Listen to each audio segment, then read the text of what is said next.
Hello guys, welcome back my YouTube channel story hub. मैं भावना गुप्ता आज फिर से आई हूँ आप सबके सामने एक नई कहानी लेकर, जिसका नाम है कर्माबाई की खिचड़ी। आइए कहानी शुरू करते हैं। भगवान कृष्ण की प्रिय भक्त कर्माबाई की कहानी। कर्माबाई बचपन से ही अपने पिता जीवन राम को कृष्ण भगवान की पूजा करते हुए देखती थी। वह कभी भी कृष्ण भगवान भोग लगाए बिना भोजन ग्रहण नहीं करते थे। जब कर्माबाई 13 साल की थी, तब एक दिन जीवन राम को तीर्थ पुष्कर स्नान के लिए जाने की इच्छा हुई। साथ में उनकी पत्नी ने भी पुष्कर स्नान की इच्छा प्रकट की। जीवन राम अपनी बेटी को भी ले जाना चाहते थे, लेकिन दुविधा यह थी कि अगर वह सब घर बाहर गए तो श्री कृष्ण भगवान का भोग लगाएगा कौन। तब जीवन राम ने इस नित्य क्रम की जिम्मेदारी कर्माबाई को सौंपी और कहा, देखो बेटी कर्मा, सुबह भगवान कृष्ण को भोग लगाने के बाद ही तुम भोजन ग्रहण करना। कर्मा ने भी अपने पिता की हाँ में हामी भर दी।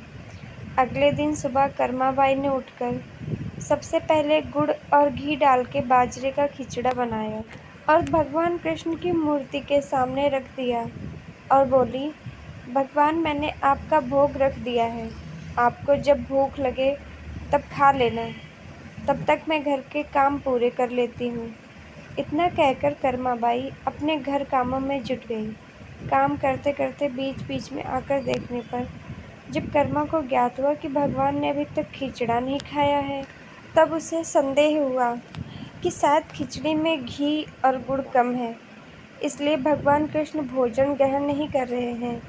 तभी कर्माबाई ने खिचड़ी में थोड़ा गुड़ और घी मिलाया और मूर्ति के सामने बैठ गई। वह बोली, भगवान, मेरे पिताजी जब खिलाते हैं तब तो आप खा लेते हो, तो अब क्यों नहीं खा रहे हो? और अभी तो पिताजी बाहर गए हैं, उन्हें आने में बहुत दिन लगेंगे। तब तक आपको भोग लगाने की जिम्मेदारी मुझे दी गई है, इसलिए जब तक आप भोजन नहीं खाएंगे मैं भी कुछ नहीं खाऊंगी।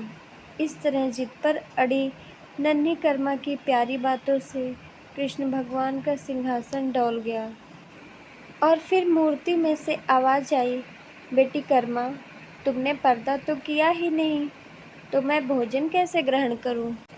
तब कर्माबाई ने मूर्ति के आगे अपनी चुनरी का पर्दा किया और कुछ ही समय में कृष्ण मूर्ति के सामने रखी खिचड़ी की थाली खाली हो गई।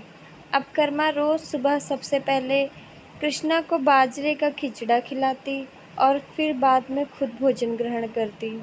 कुछ दिनों बाद घर लौटने पर कर्मा के माँ बाप भी कृष्ण की लीला देखकर दंग रह गए।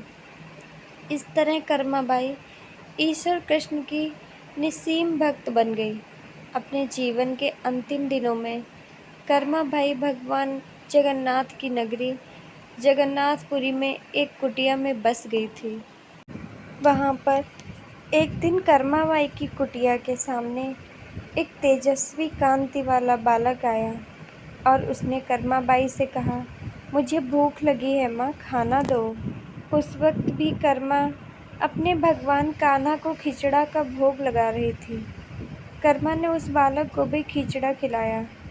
उसके बाद से वही बालक हर रोज कर्मा के हाथ का खिचड़ा खाने आता था। यह सिलसिला कई वर्षों तक चलता रहा।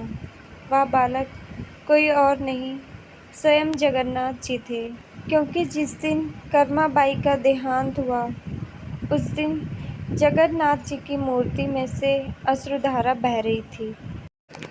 उस दिन जगन्नाथ जी की मूर्ति से आंसू बह रहे थे और उसी रात मंदिर के पुजारी के स्वप्न में जगन्नाथ भगवान आए और अपने दुखी होने का कारण बताया कि उनकी परम प्रिय भक्त कर्माबाई गोलोक सिधार गई हैं। मैं रोज़ सुबह उसके हाथ की खिचड़ी खाता था। अब मुझे खिचड़ी कौन खिलाएगा? अगले दिन से मंदिर के पुजारियों ने निर्णय लिया, भगवान को रोज़ बाजरे के खिचड़ा का भोग लगेगा और उस भोग का नाम दिया गया कर्माबाई की खिचड़ी। गाइस, उम्मीद है कि आपको ये कहानी अच्छी लगी होगी। कहानी को ज़्यादा से ज़्यादा लाइक करें, शेयर करें और चैनल को सब्सक्राइब करें। Thanks for watching.